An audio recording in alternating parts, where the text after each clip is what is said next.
ஓம் முருகா போற்றி. ஓம் சரவண பவ. என் அன்பு குழந்தையே, இது நீ உடனே கேட்பதால் உன்னுடைய எதிர்கால வாழ்க்கை மிக சிறப்பாக மாறுவதற்கான முதல் அறிகுறியை நீ பெறுவாய். அதை நீ சந்தோஷமாக கேட்க வேண்டும். உனக்கு என்ன தேவையோ அது உன்னை தேடி வரும். உடனே கேள், எல்லாமே சரியாகும். உன்னுடைய எப்பேற்பட்ட பிரச்சனையும் உடனே தீர்ந்துவிடும். ஓம் சரவண பவ என்று சொல்லி மனதார என்னை கூப்பிட்டு கண்மூடி இதை கேள். நிச்சயம் உன் எதிர்கால வாழ்க்கை மிக சிறப்பாக இருக்கும். ஒவ்வொரு நொடியும் நீ மகிழ்ச்சியுடன் வாழ்வதற்கு நான் உனக்கு உத்தரவாதம் தருகிறேன். நீ என் மீது எந்த அளவுக்கு நம்பிக்கை வைத்திருக்கிறாய் என்பது எனக்கு தெரியும். அந்த நம்பிக்கைக்கேற்ற பலன் உன்னை தேடி வந்து கொண்டிருக்கிறது. அந்த அளவிற்கு உன்னுடைய வாழ்க்கையில் உள்ள தடைகள் எல்லாம் நீக்கப்பட்டு விட்டன. சிலவற்றை நீயே உணர்ந்திருப்பாய். உனக்காக சில விஷயங்கள் மாற்றப்பட்டு இருப்பதையும் உன்னால் காண முடியும் அல்லவா? நடந்ததா நடக்கவில்லையா என்று நீயே யோசித்துப்பார். அப்படியென்றால் நீ என் மீது எவ்வளவு நம்பிக்கை வைத்திருக்கிறாய் என்றும் நீயே கேட்டுப்பார். உன்னை நீயே. இதற்கு எல்லாம் காரணம் நீ என் மீது வைத்திருக்க முழு நம்பிக்கை மட்டும்தான். பல தடைகளாக இருந்தவைகள் எல்லாம் உன் முன்னால் நீங்கப் போகிறது. உன் வாழ்க்கை பயணம் அழகாக இருக்கப் போகிறது. உன்னுடைய வாழ்க்கை பயணம் மிக வேகம் எடுக்கப் போகிறது. உந்து சக்தியுடன் அதிவேகத்தில் சென்று கொண்டிருக்கும் உன் வாழ்க்கை மிக வேகமாக வளர்ந்து உன் வாழ்க்கை நல்லபடியாக அமையப் போகின்றது.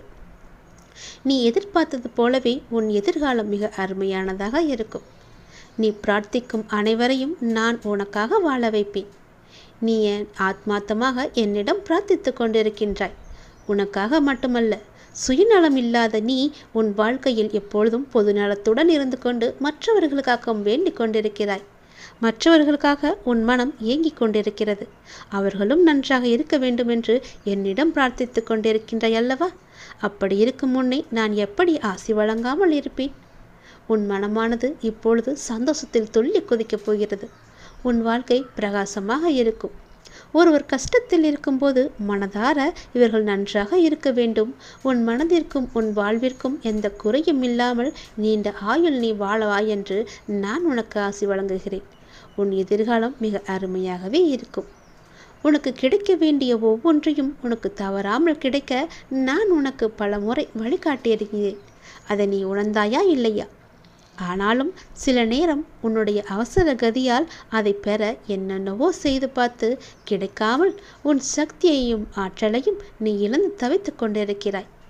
ஒவ்வொரு நொடியையும் எப்படி மகிழ்ச்சியோடு வாழ்வது என்பதை அறிந்து நீ மகிழ்ச்சியாக வாழ முயற்சி செய். உனக்கு தேவையானது உன்னை தேடி சரியான நேரத்தில் உன் இருக்கும் திசை தேடி உன்னை வரும். கவலையே படாதே. உனக்கானது உன்னிடத்தில் வந்து கேட்பது என்னுடைய பொறுப்பு. நீ என்னிடம் மலர்களை கேட்டாய், ஞாபகம் இருக்கிறதா? அந்த மலர்களுக்கு பதிலாக அந்த மலர் வனத்தையே உனக்கு தந்துவிட்டேன். நீ தண்ணீர் கேட்டாய், அதற்கு பதிலாக அமுதத்தை உனக்கு தந்தேன். அதை நீயும் பருகினாய். பள்ளத்தில் விழுந்து கிடந்த உன்னை சிகரமாய் மேலே எழச் செய்தேன்.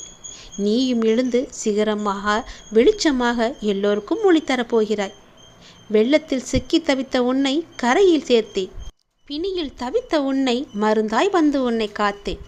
எதில் நான் துடித்தாலும் எப்பொழுதும் உனக்கு துணையாக நான் அப்பா இருப்பார் என்ற நம்பிக்கையோடு ஒவ்வொரு நாளையும் நீ கடந்து கொண்டிருக்கின்றாய். எப்பொழுதும் என் நாமத்தையே நீ ஜபித்து கொண்டிருக்கிறாய். அதுவே உனக்கு ஒரு புது உற்சாகத்தை தரும். உன் வாழ்க்கையில் உள்ள எல்லா சிக்கல்களையும் போக்க அதுவே உனக்கு பெரும் துணையாக இருக்கும். என் நாமத்தை சொல்லி வா, நல்லது நடக்கும்.